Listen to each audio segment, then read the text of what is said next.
Es un gran día en el barrio y todo el mundo sabe lo que está pasando. La barbacoa está encendida y la gente está gozando. Caja de cerveza y ron, música para bailar. En el barrio la fiesta va a empezar. Hi guys, good morning, good afternoon, or good evening, wherever you are. So today, from Madrid, we're traveling to Granada using the long distance trains. So hinihintay na lang namin yung platform namin, nakabook na kami ng tickets, and then tapos na kami sa luggage control. So yung train namin will depart at around 7:35 and will arrive at Granada at 11:30. So yun, update ko na lang kayo later. Bye!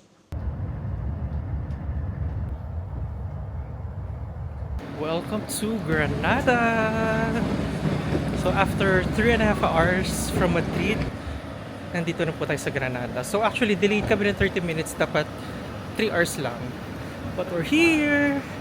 Granada! So, punta muna kami sa hotel namin. Iwan lang yung luggage. Then, let's explore the city. So, kailangan namin mag-bus papunta sa hotel. Pero, hindi namin alam kung saan bibili ng ticket. So, search muna namin guys. Update namin kayo later. Got our tickets. Now, we're going to the bus station. Punta na ng hotel. Gano'ng kalayo yung lalakaran? 5 minutes. 5 minutes. Umuulan din dito. Actually, umulan. Sana hindi na umulan. Quite gloomy, pero the weather's fine. Not so cool. Nice. Ang ganda na siya. Pero sa labas pa lang naman siya ng Central Station. So, tignan natin mamaya. Gano'n siya kaganda. Hi guys! So, we just arrived dito sa hotel namin.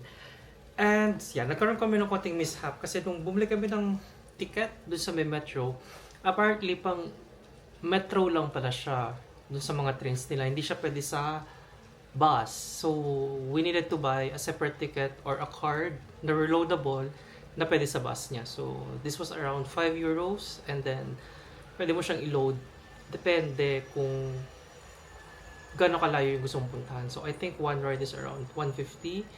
So, yun. So, good to know na magkaiba sila. Nasanay lang siguro kami sa amin na yung ticket sa bus, sa train, sa subways, iisa lang. Tapos pwede mong gamitin na. So, dito sa Granada, good to know na separate yung tickets. So, yun. Kulangan kami ng research nun. Pero now, you know.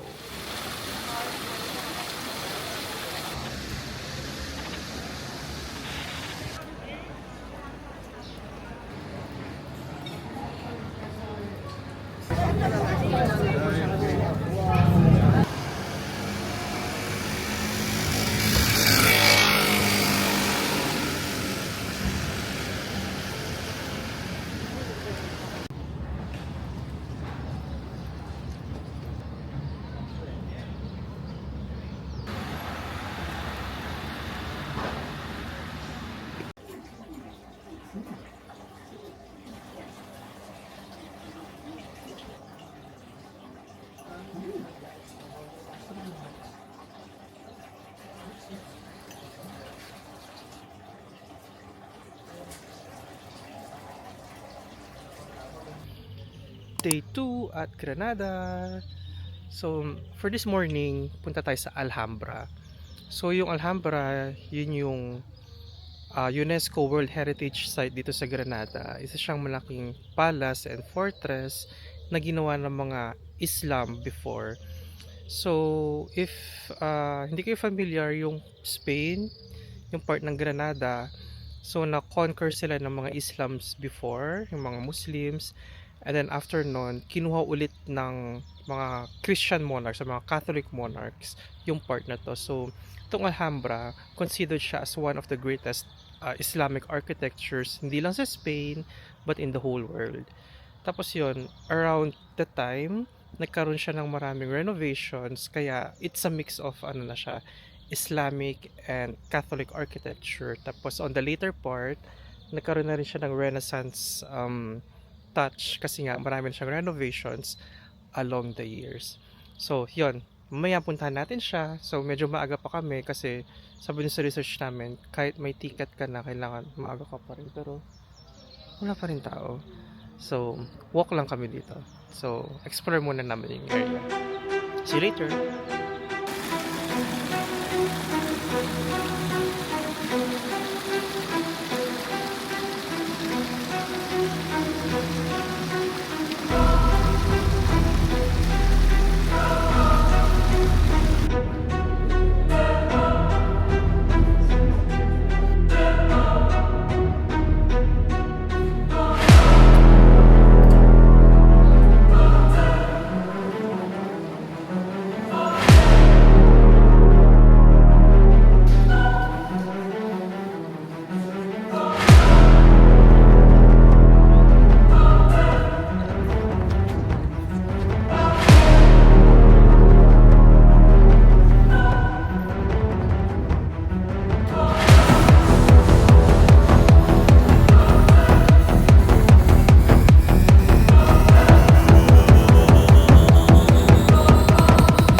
Officially inside the Alhambra. So yun, yung ticket namin guys, 8:30 yung opening. Pero yung sa nasa Red Palaces, 11 AM pa siya. So kailangan 15 minutes before babalik na kayo there. Pero the whole day, pwede yung i-explore yung Alhambra. Yun lang sa nasa Red Palaces, kailangan on time. So now, nasa grounds pa lang kami ng Alhambra. Ito yung Generalife. Parang siyang malaking garden. Tapos, meron siyang overlooking view ng Granada. Pakita ko sa inyo. Yan siya. So, ito para siyang malaking garden. Yan o. May cherry blossom din doon. Yan. Tapos, ito yung view.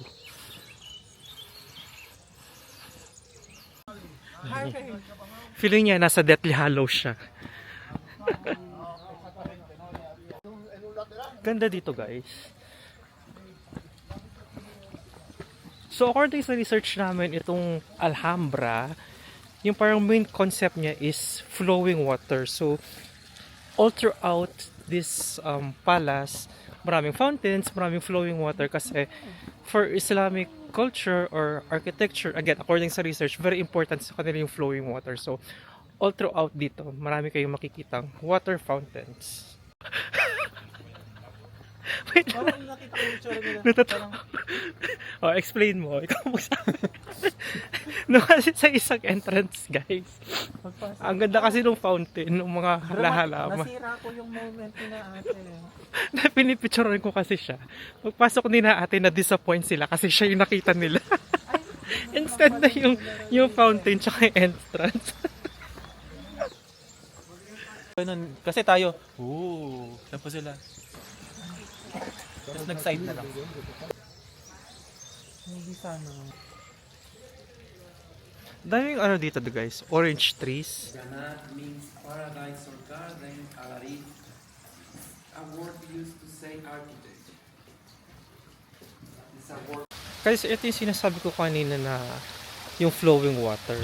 So from dun sa taas hanggang dito sa may sides ng hagdanan, nagpo-flow yung water. Tapos yan, sa may bandang gitna, per level, may parang mini fountains. Kasi yun yung water. Nakaka-relax yung flow ng water, yung sound ng flowing water. Kasi all throughout, yun yung naririnig mo. Tapos, very relaxing siya. Kahit maraming lakaran, maraming hagdanan. Pero very relaxing kasi yung sound ng flowing water, very calming, very relaxing. So dito guys, merong mga potable water fountains. So kung meron kayong tumblers or containers, huwag na kayong bumili ng tubig. Dalhin nyo na lang yung tumbler nyo. Tapos dito na kayo mag-refill ng water. So nandito pa rin kami sa Generalife, yung first part ng Alhambra. Dito pa lang, ang dami mo ng time na masuspend. Kaya nire-recommend nila na dito sa Alhambra kailangan 1 full day yung i-alat mo. 14 minutes tayo mo.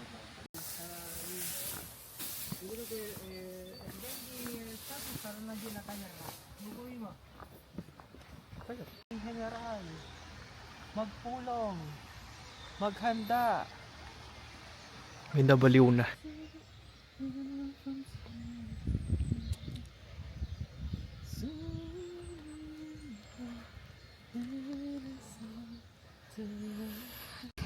Ito yung map ng buong Alhambra. So, dito tayo, nalibot na nitong General Life. Dito tayo pupunta mamaya sa Palacios Nazaris ng 11 a.m. So, we still have plenty of time to explore this area. Pero after this sa Nazaris, pwede pang explore ibang area. So, dito lang yung allotted na time natin na 11 a.m. Alamig? Ilang degrees? 10 degrees. Well, usually kasi, mostly kasi nasa outdoor area pa kami. So, feel namin yung lamig. Pero mamaya siguro, okay na dun sa loob. Pero, ang ganda, guys. Sobrang ganda here. So, kung pupunta kayo ng Granada, this is a must visit. Tsaka, wag nyo na siyang gawing day trip. Maganda magstay kayo here. Kasi, dito pa lang sa Alhambra, lalo na kung mahilig kayo sa history, gusto nyo siyang explore, one whole day talaga dito. Kasi, outdoor area pa lang. Napakalawak na. You would spend hours exploring this castle and fortress. So, this is definitely worth it.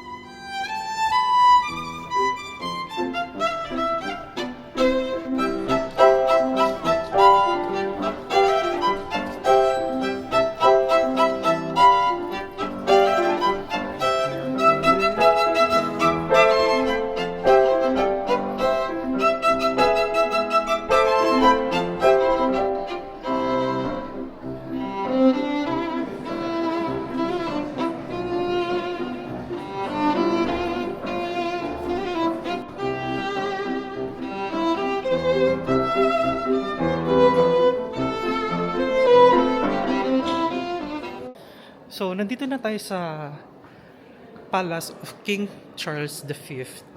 So, itong palace niya, pinagawa niya, according sa research namin, kasi naliliitan siya dun sa isang part ng Alhambra. So, pinagawa niya to, pero the problem was, before matapos, natsugi siya. So, hindi niya nakita tong natapos. Supposedly, yung sa area na to, dapat covered siya, kaso hindi na siya natapos. So, yun, ang ganda dito, guys. Dito sa area na to, hindi na masyadong influenced by Islamic architecture, more on ano na siya, Catholic architecture, Renaissance architecture type na siya, kasi nga mga Catholic monarchs na yung namumuno nung time na pinagawa na to. So, interesting. So, dun sa baba kanina sa may General Life, very pronounced yung Islamic culture. Pero dito, more on Catholic architecture na siya. So, nice. Tsaka, one thing to note, yung mga staff dito sa Alhambra, very accommodating sila, very friendly, smiling faces, and very helpful sila. Lalo na dun sa may Nazarene Palace, dun kasi, di ba, allotted yung time. So, doon tatanong nila kung anong oras yung ticket mo, tapos i-remind ka nila na 15 minutes before the time, kailangan nandun ka na kasi again, timed entry siya. Tapos, very concerned sila na hindi ka malate doon. Kasi kanina doon sa may main entrance, around 8:30, before 8:30, merong dalawa na kakarating lang nila. Tapos yung time nila doon sa Nazarene Palace, 8:30 a.m. Tapos, sabi ng staff kanina, oh, you should go now. You should run. Kasi nga, kapag na-late ka, hindi ka na makakapasok. Pero, again, yung staff nila dito, napakabait. Very friendly. Tapos, mostly nag-i-English naman sila. Pero kung yung ibang staff hindi makapag-English, usually naiintindihan naman kasi yung ibang Spanish words, similar naman sa atin. So, again, the staff, 100% friendly.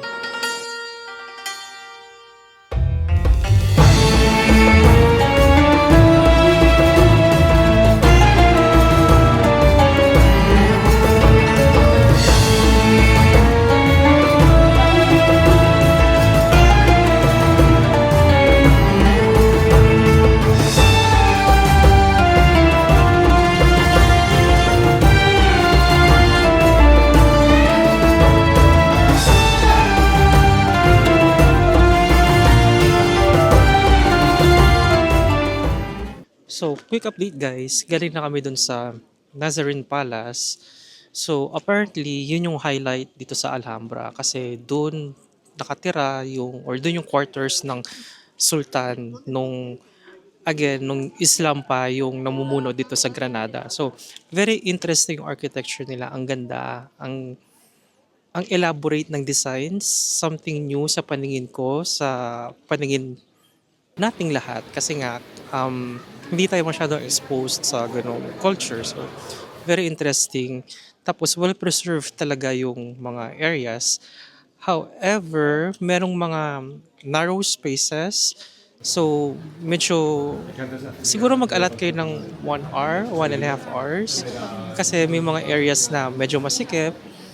And then kapag nasabay kayo sa mga group tours, yun, since marami sila, medyo pag masikip yung area yun na, mahirap maka-move forward. Pero okay naman, maganda siya. And then, sakto, umaraw na. So, mas lalo naging gumanda. So, now, proceed tayo sa next area. Siguro mga, ilang hours na tayo dito? 8:30 tayo nag-start. Anong oras na? 4 hours. 4 hours na. 4 hours na kami dito.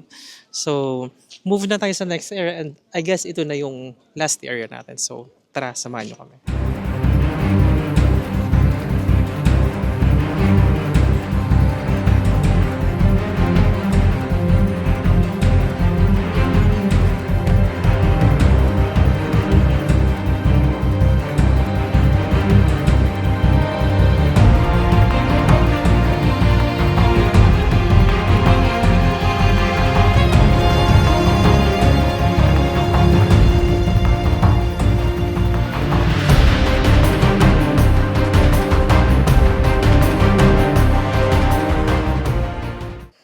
So, galing na kami sa Alcazaba. Yun yung last area dito sa Alhambra na pinuntahan namin. So, yun yung last surviving structure sa Alhambra. So, probably yun yung pinakauna nilang ginawa. Yun yung nag-serve as their fortress. And inakyat namin yung 2 towers. So, just a quick note, kung akyat kayo there, make sure na physically fit kayo tsaka wala kayong claustrophobia kasi since matagal na yung structure, it was not meant to be a tourist spot back then. So, very steep yung paakyat tsaka maraming stairs. So, kanina marami talagang nahirapan. So, ako personally, nahirapan din ako pero nakaya naman. Pero worth it yung mga views sa taas kasi different yung elevations. So, dun sa first level, sa second level, tsaka dun sa final level. Iba't ibang level ng elevations yung makikita nyo. So, different views of the Granada City. So, now, labas na tayo, no? Actually, palabas na kami. Meron pang ibang outdoor areas na kasama dun sa ticket pero we opted na hindi na namin puntahan. So, bababa na kami sa city para kumain kasi it's almost, anong oras na ba? 12:30? Hindi pa kami nag-breakfast, nag-coffee lang kami. So, hanap tayo ng makakainan. So, pababa na kami. Dapat magbabas kami kaso we opted to walk na lang kasi 20 minutes siya, halos same lang din. Tapos pababa na rin naman siya, so mas madali na siya. So again, kung punta kayo ng Alhambra, make sure na comfortable yung shoes nyo kasi maraming elevations, maraming stones, cobblestones. Tapos yung ibang areas, medyo madulas siya. So for the girls, siguro wag na kayo mag-heels. Mas maganda kung rubber shoes or comfy shoes yung suot nyo. And then, bring water or kahit tumbler lang or container kasi meron namang mga drinking fountains. Tapos kung magutom kayo, meron namang cafe, pwede kayong kumain, quick snack. Tapos merong mga coffee, may mga vending machines. So marami silang binebenta doon. Merong coffee, merong drinks, soft drinks, and marami ding toilets. And malinis yung toilet nila, malalaki, malawak. So very good talaga siya. And again, yung staff nila, super mababait. Tapos, very smiling faces silang lahat. Tapos, they're very helpful. Lalo na dun sa may Nazarene Palace. They want to make sure na makarating kayo doon on time. Kasi nga, timed entry siya. And then, separate kasi yung bayad dun sa ticket. So, pwede kayong pumunta ng Alhambra without going to the Nazari Palace. Pero again, yun kasing highlight. So, kung nandito na rin kayo, maganda, punta na rin kayo there. Pero for me, pinaka gusto kong part yung Generalife. Yung unang part na pinuntahan natin kasi outdoor area siya. Tapos, ang daming plants, ang daming mga puno. Pero ang ganda rin ng architecture niya. Tapos, yung sound ng flowing water, very relaxing siya, very calming. So, yun yung pinaka nagustuhan kong part. So, lakad na lang talaga tayo.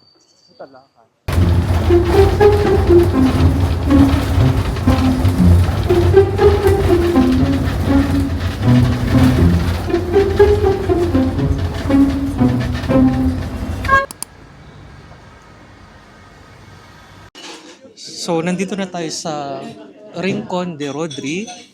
So, dito sa Granada guys, usually pag nag-order kayo ng drinks, yung mga tapas, free na siya.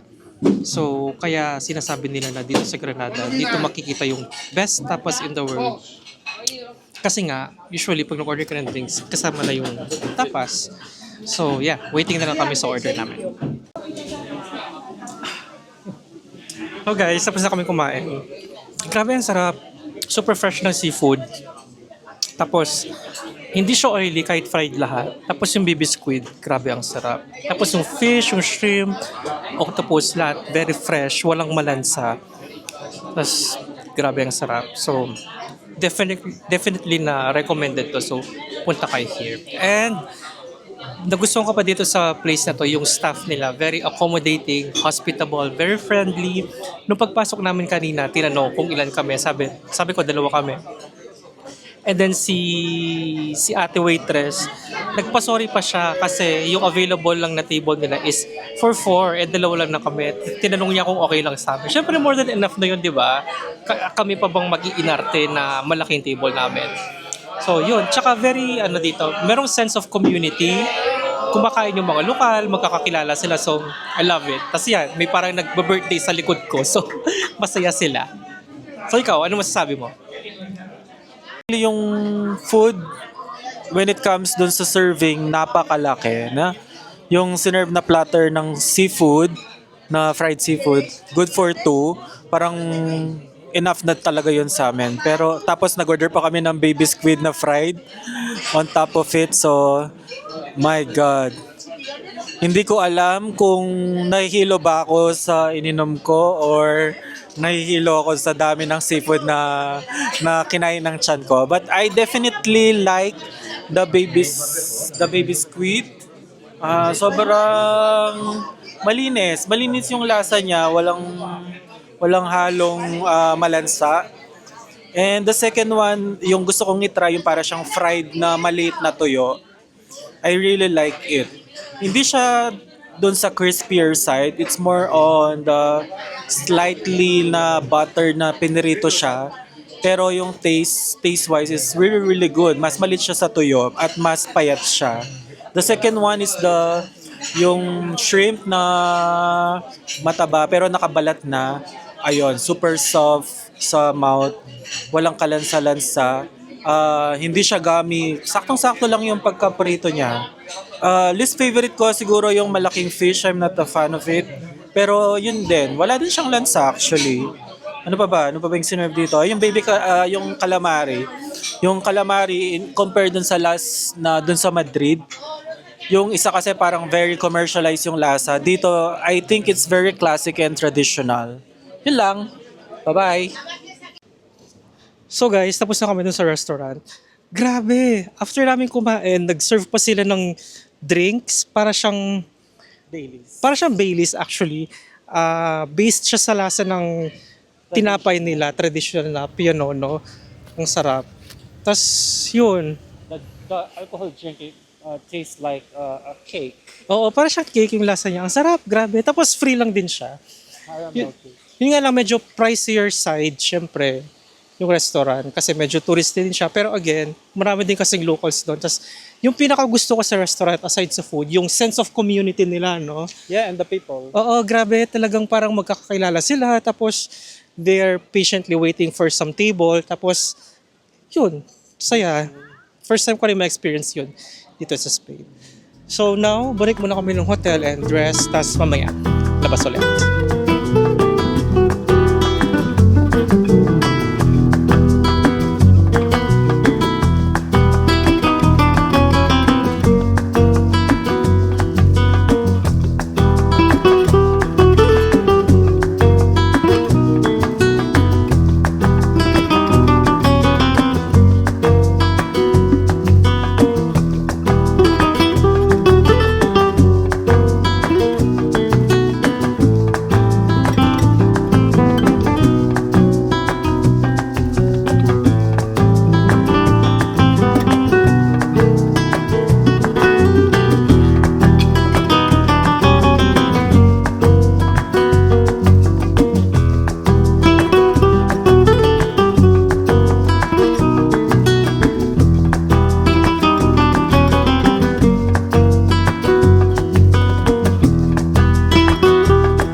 Kakatapos lang namin kumain ng churros dito sa Alhambra. Yung pangalan ng store or ng cafe is called Alhambra. And according to your research, this one is very famous, di ba? Yes. Matagal na siyang nandito sa Granada.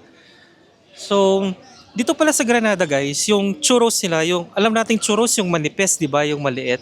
Dito sa Granada, yung churros nila, yun yung makapal, yung mataba, yung malaki, yun yung tinatawag na poras sa ibang parts ng Spain. Pero dito sa kanila, yung normal nilang churros, yun yung poras sa Madrid, for example, or sa Sevilla.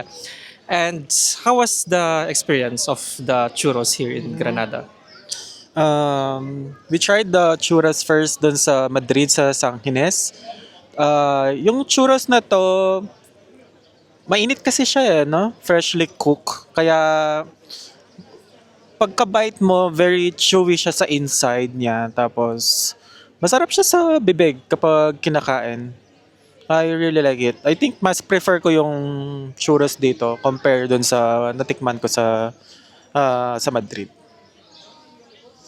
So yes, same observations. Yung churros nila mismo or yung poras, very chewy sa loob. Tapos sa labas, it's not too crunchy pero meron siyang crunch. And very savory, no? Napaka-savory niya. Ang grabe yung lasa niya, ang sarap niya. Tapos Parang kapag siyang churros na pinrepair ng lola mo. Ganun yung level niya. tapos yung chocolate, very rich. Yung, makapal siya, it's not, hindi mo siya, well, pwede mo siyang inumin technically, pero mas masarap talaga siya kapag yung churros yung ididip mo there. Very dark chocolate, not too sweet. So nagko-complement siya dun sa pagka-savory mismo ng churros. And for the price, no, 560, 580 euro each, no, around 300 pesos. Yeah, 580, 5 churros and 1 cup of chocolate. One chocolate na. Pero yun nga, parang nabusog ako sobra. Kasi nga, since makakapal sila. Worth it, super worth it. And I don't know if I would call it tourist trap kasi ang daming turista dito. Yeah. Pero yung mga locals kasi nandito rin sila, di ba? Ang daming locals. Tapos yung mga locals, yung mga matatanda pa talaga. So I guess legit siya. Hindi ko ma-consider na tourist trap. I don't know. Sabi nyo ng tourist trap, pero again, masarap kasi talaga siya. And don't be afraid, no? Kasi nakakapag-English naman sila. Tapos, very friendly, accommodating yung mga staff. Oo, grabe. Nagtanong din kami ng free water kung meron. Tapos yun, ang sarap ng tubig. Kasi guys. lahat ng libre, masarap. Yun nga, don't be afraid to ask. Kasi di ba dito sa Europe, mahal yung water. So, ask nyo lang kung meron naman. So, bibigyan naman kayo. Yeah. So, yeah, recommend.